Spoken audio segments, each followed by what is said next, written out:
Let's be honest, humans have been around for, what, 200,000 years? And for most of that time, we've done absolutely nothing. No writing, no cities, just rocks, fire, and maybe inventing soup. But in the last few thousand years, we've done some crazy stuff. Some of it brilliant, some of it horrifying, and some of it so weird it sounds completely made up. 1979, Iran. A revolution is tearing through the country. Protesters storm the US Embassy. 52 Americans are taken hostage.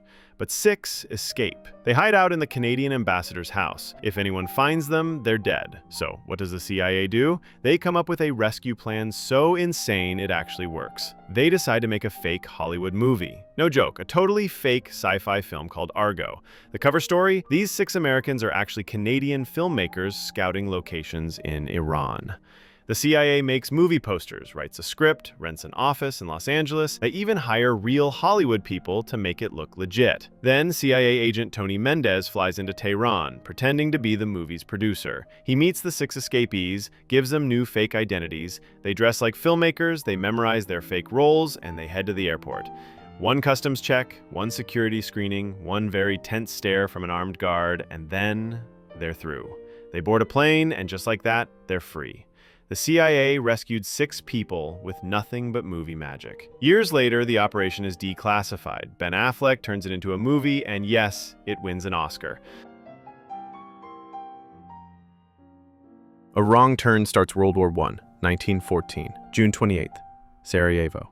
Archduke Franz Ferdinand, heir to the Austro-Hungarian Empire, is on a royal visit. He's there to keep the peace, but not everyone wants peace. 7 young men are waiting along the route. Members of a radical Serbian group called the Black Hand. They're armed, angry, and ready. One of them throws a grenade at the Archduke's car. It bounces off, explodes under the car behind him. Franz Ferdinand escapes, unharmed. Later that day, the Archduke decides to visit the people who were injured. It's a kind gesture, but nobody tells the driver that the route has changed. So the motorcade turns onto the same street used during the earlier attack, and standing on that street is Gavrilo Princip, 19 years old, one of the failed assassins. Some say he's standing outside a sandwich shop. Others say he never left. But right in front of him, the Archduke's car stalls. 10 feet away, Princip pulls out a pistol. 2 shots. One hits Franz Ferdinand in the neck. The other hits his wife Sophie in the stomach. They both die within minutes. That's the spark. Austria-Hungary declares war on Serbia. Russia defends Serbia. Germany joins Austria. France joins Russia. Britain gets pulled in. 5 weeks later, the world is at war. World War I. Trenches, poison gas. 20 million people dead. All of it because of a driver who took the wrong turn. The year is 1347. A ship arrives in Sicily. The sailors on board are sick. Boils, fever, bleeding, death. Within days, it spreads. Then it spreads again.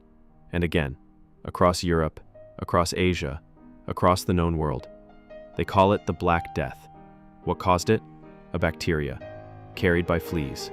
Fleas that lived on rats. Rats that lived everywhere. People had no idea what was happening.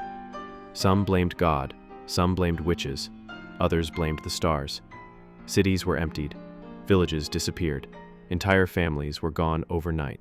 1 out of every 3 people in Europe dead. That's 75 to 200 million people gone. Doctors wore creepy bird masks. They thought herbs stuffed in the beak would protect them from bad air.